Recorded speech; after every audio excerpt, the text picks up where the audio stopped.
सभी साथियों को नमस्कार, जय हिंद, जय भारत। साथियों, आर्मी एओसी यानी कि ऑर्डिनेंस कॉर्प्स जो होती है हमारी आर्मी ऑर्डिनेंस कॉर्प्स, दरअसल में ये जो भर्ती है ये परमानेंट भर्ती है साथियों आर्मी में। और इस भर्ती में जब आप जाते हैं तो आपका काम क्या रहता है और आर्मी एओसी होती क्या है, पहले मैं आपको ये बता देता हूं, जिसकी हर साल भर्ती आती ही है और आप सभी के लिए भर्ती बहुत ही सुनहरा अवसर लेके आ रही है साथियों। सबसे पहले मैं आप सभी को बता दूं आर्मी एओसी होती क्या है। तो आर्मी एओसी का मतलब होता है आर्मी ऑर्डिनेंस कॉर्प्स, यानी कि ये गोला बारूद डिपो होती है और इसमें साथियों फायरमैन भी तैयार किए जाते हैं। और ये आर्मी की उस समय मदद करती है जिस समय पर हर एक कोई पीछे हटने का नाम ले लेता है, मतलब बुरी स्थिति में या ऐसी कोई भी स्थिति हो जब वहां पहुंचना नामुमकिन हो, तो आर्मी एओसी जो होती है ऑर्डिनेंस कॉर्प्स, ये जो है साथियों गोला बारूद से लेकर के अस्त्र शस्त्र और आपकी वर्दी कपड़ा, ये सारी चीजें भंडारण करती है कौन, आर्मी एओसी। और ये उस समय पर आपको पहुंचाती है जब आपकी ऐसी मुसीबत में, मतलब आपको मुसीबत में काम आती है आर्मी एओसी। इसकी क्वालिफिकेशन क्या है, फॉर्म कैसे कैसे भरना है, सारी जानकारी इस वीडियो में आपको डिटेल में दूंगा। लेकिन सबसे ज़्यादा ज़रूरी है आप सभी के लिए, यहाँ आप वैकेंसी देख सकते हैं। इसमें वैकेंसियों का सिलसिला बहुत दमदार रहता है। दमदार का मतलब सीधा सा है, आप देख सकते हैं वैकेंसी कितनी सारी, कितने पोस्ट पर आपको देखने को मिलती है। जैसे कि ट्रेड्समैन मैट्स है, फायरमैन है, जूनियर ऑफिस असिस्टेंट है, मटेरियल असिस्टेंट है, सिविल मोटर ड्राइवर है, टेलीफोन ऑपरेटर ग्रेड 2 है, कारपेंटर एंड जॉइनर है, पेंटर एंड डेकोरेटर है, एमटीएस मल्टीटास्किंग स्टाफ है, सफाई वाला है, मैसेंजर है, वॉचमैन या चौकीदार है, टेक्निकल स्टोर रिलेटेड पोस्ट है, स्टोर कीपर है, स्टोर कीपर टेक्निकल है, अरमोयर है, और जी टिनस्मिथ है और वेल्डर है। मतलब पोस्ट की बात करें 17 से 18 प्रकार की पोस्ट आपको इसमें आर्मी एओसी में देखने को मिलने वाली है साथियों। इसमें क्वालिफिकेशन आपकी क्या रहती है, क्या से क्या रहता है, वो सारी चीजें मैं आपको बता दूं। वैसे आप सब समझदार हैं, जितनी भी हमारी टेक्निकल पोस्ट होती हैं, टेक्निकल पोस्ट का मतलब है ऐसे जितने भी पद हैं, जैसे वेल्डर है या फिर आपका स्मिथ है, इनमें क्या चाहिए, आईटीआई चाहिए ही चाहिए। क्या चाहिए, आईटीआई। आईटीआई आपकी होनी चाहिए, आपके पास में पॉलिटेक्निक या फिर ऐसा 3 वर्ष का कोई ना कोई डिप्लोमा होना चाहिए जो कि आपकी पद के अकॉर्डिंग जो सूटेबल हो, वो आपके पास में होना चाहिए ही चाहिए। बाकी मैं आपको इसके विषय में पूरी जानकारी डिटेल दिखाई देता हूं, ठीक है। आओ ध्यान से देख लेते हैं क्या और कैसे। लेकिन पद बहुत सारे रहते हैं, इसमें आपको मौका मिलता है। अब ये देखो आप यहाँ पर, जैसे कि ट्रेडमैन मैट के लिए तो रहती है 10वीं पास, फायरमैन के लिए 10वीं पास चाहिए, फायर फाइटर्स का कोर्स प्रीफर्ड चाहिए। यानी कि जो हमारा फायरमैन होता है, ध्यान रखें साथियों, फायरमैन के लिए आपके 2 सर्टिफिकेट होते, एक 6 माह का होता है, एक 12 माह का होता है। इसे तो आप कहते हैं फायरमैन, ठीक है। ये तो होता है फायरमैन 6 महीने वाला, और जिसने 12 महीने का किया होता है इसको कहते हैं आप सब फायर ऑफिसर, फायर सब ऑफिसर। क्या कहते हैं, फायर ऑफिसर, फायर सब ऑफिसर, ठीक है। सब ऑफिसर कहते हैं आप, 12 महीने का जिसने किया होता है उसको सब ऑफिसर कहते हैं। तो यहां पर आपको ये ध्यान रखना है, अगर फायरमैन में आप फॉर्म डालें तो पहले ही मैं आपको ये चीज क्लियर कर दूंगा, 10th पास तो आप हों, उसके साथ में फायर फाइटिंग का आपने कोर्स या डिप्लोमा कुछ ना कुछ आपने कर रखा होना चाहिए। मटेरियल असिस्टेंट के लिए ग्रेजुएशन चलेगा, डिप्लोमा इन मटेरियल असिस्टेंट या मटेरियल मैनेजमेंट चाहिए, या इंजीनियरिंग आपने किया होना चाहिए। और ये जितने भी हमारी अदर पोस्ट हैं, टेक्निकल पोस्ट, क्या टेक्निकल जितनी भी पोस्ट है, टेक्निकल पोस्ट के लिए ध्यान रखना आपको आईटीआई या फिर आपका कोई भी इंजीनियरिंग आपने डिप्लोमा किया हो तो आप इसमें फॉर्म अप्लाई कर पाते हैं। जैसे कि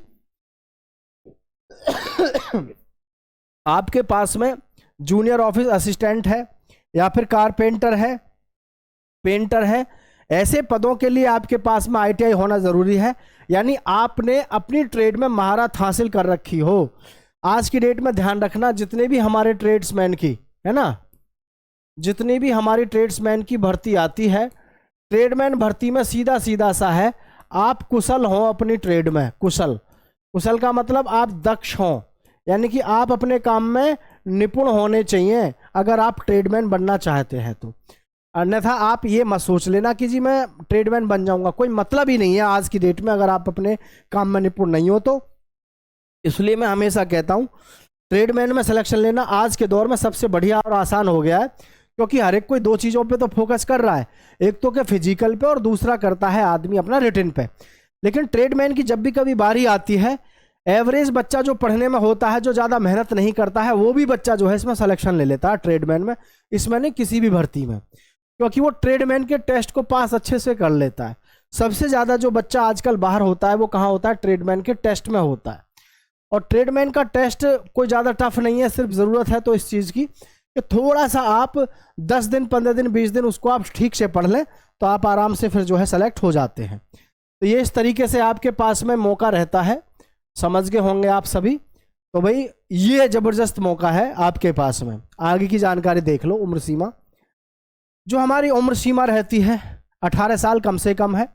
और पहले ही मैं आपको बता दूं, जैसे ओबीसी वाले हैं, ओबीसी है तो उनको 3 वर्ष की छूट रहती है, और जो एससी और एसटी के बच्चे हैं उनको 5 वर्ष की छूट रहती है।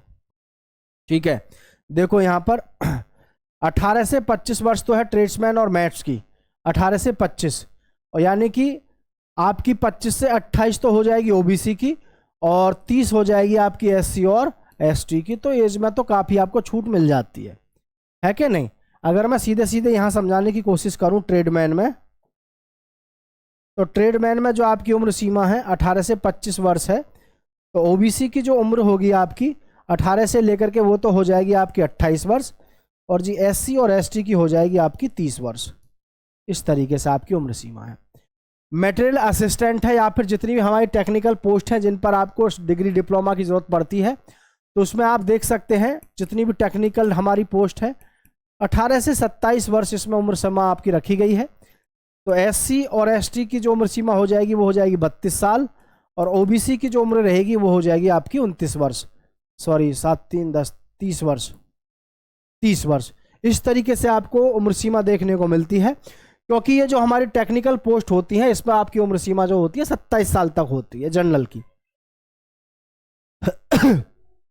तो जनरल के बाद में फिर आपको क्या मिल जाता है, फिर मिलता है आपको भाई यहाँ पर 5 साल का और 3 साल का बेनिफिट, एज रिलैक्सेशन आपको यहाँ पर मिलता है।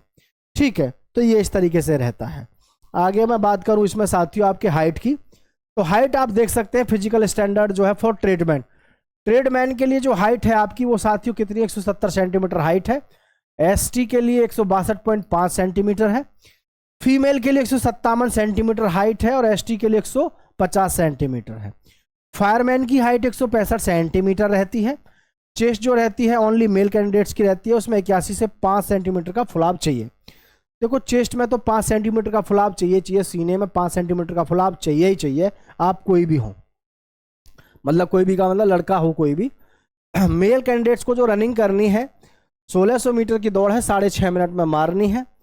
फीमेल को 800 मीटर की दौड़ है 4 से 5 मिनट में मारनी है। लेकिन मैं एक बात आपको क्लियर कर देता हूँ, ध्यान से देख लेना, ये आर्मी एओसी की जो भर्ती होती है इसमें ध्यान रखना, जो 1600 मीटर की रेस है इसमें आपको आगे के टॉप बच्चों को ही पकड़ते हैं। ये भर्ती आप फोरम से देखते हैं, ऑनलाइन देखते हैं, लेकिन मैं आपको पहले ही ये चीज़ें क्लियर कर दूं कि इसमें जो टॉप आगे के 20 से 25 30 लड़के होते हैं उन्हीं को पकड़ते हैं। तो इसलिए आपका जो फिजिकल है 1600 मीटर का, वो ध्यान रखें 1600 मीटर की जो दौड़ है आपकी है यहाँ पर घर पर 6 मिनट के अंदर अंदर आपकी दौड़ खत्म हो जानी चाहिए। फिजिकल का इसमें बड़ा रोल रहता है। कभी आप इस गलत फहमी में हो कि 6 से 7 मिनट मिलती है, बिल्कुल नहीं मिलती, रेस अच्छी खासी लेते हैं इसमें। तो उम्मीद है कि बात सारी समझ में आपको यहाँ तक आ गई होगी। और अगर मैं बात करूँ यहाँ पर सिलेक्शन प्रोसेस की, तो देखो सिलेक्शन प्रोसेस में मैं आप सबको बता दूँ, पहले होता है इसमें फिजिकल। क्या होता है साथियों, पहले होता है फिजिकल, फिजिकल के साथ में ट्रेड टेस्ट आपका होता है फायरमैनों के लिए, और जी फिर आपका कुछ पोस्ट ऐसी भी हैं ट्रेड्समैन की जिसमें होता है, और फिर होता है आपका रिटन टेस्ट। क्या होता है साथियों, फिर होता है आपका रिटन टेस्ट होता है, डॉक्यूमेंट वेरिफिकेशन और मेडिकल टेस्ट होता है। रही बात साथियों ऑनलाइन फॉर्म की, तो मैं आप सबको बता दूं ऑनलाइन फॉर्म इसके मार्च और अप्रैल के महीने में हमेशा हमेशा की तरह आते रहे हैं। उम्मीद है कि जल्दी ही इसकी भी नोटिस आपको मिल जाएगी, जल्द इसके फॉर्म आ जाएंगे। लेकिन एक बात कहना जरूर चाहूंगा, अगर आप इस वहम में हैं कि ट्रेडमैन ऐसे ही बन जाएंगे तो आप गलत सोच रहे हैं। ट्रेडमैन ऐसे नहीं बन पाओगे, ये आपको ध्यान रखना है कि आपको ट्रेडमैन के लिए ट्रेडमैन की कोई ना कोई बुक पढ़नी पड़ेगी, ट्रेडमैन की तैयारी करनी पड़ेगी अगर आप ट्रेडमैन से भर्ती होना चाहते हैं। एओसी में नहीं, किसी भी डिपार्टमेंट में अगर आप ट्रेडमैन से जाना चाहते हैं, बहुत आसान है, लेकिन बशर्ते आपने ट्रेडमैन की तैयारी ठीक ठाक तरीके से की हो। अब देखो बीएसएफ में आई हुई है भर्ती 3588 पे जो फिजिकल चल रहा है। सबसे बड़ी समस्या युवाओं के सामने यही है कि वो बिल्कुल भी ये नहीं सोचते कि भाई हम जो कर रहे हैं उसको मतलब ठीक ढंग से नहीं करते। ट्रेडमैन की तैयारी तो मात्र आप जो है 15 से 10 दिन कर लो, 10 से 15 दिन कर लो, 10 से 15 दिन में ट्रेड टेस्ट पास हो जाता है। और सारी कहानी ट्रेडमैन की भर्ती में ट्रेड्समैन पे ही रहती है, बाकी आप कितने भी परेशान घूमो कोई मतलब है नहीं। तो सभी साथियों से मैं ये कहना चाहूँगा, जो भी साथी जुड़े हुए हैं, ट्रेडमैन की भर्ती की अगर आप तैयारी कर रहे हैं किसी भी डिपार्टमेंट में, तो ट्रेडमैन की बुक जरूर पढ़ो। जय हिंद, जय भारत साथियों।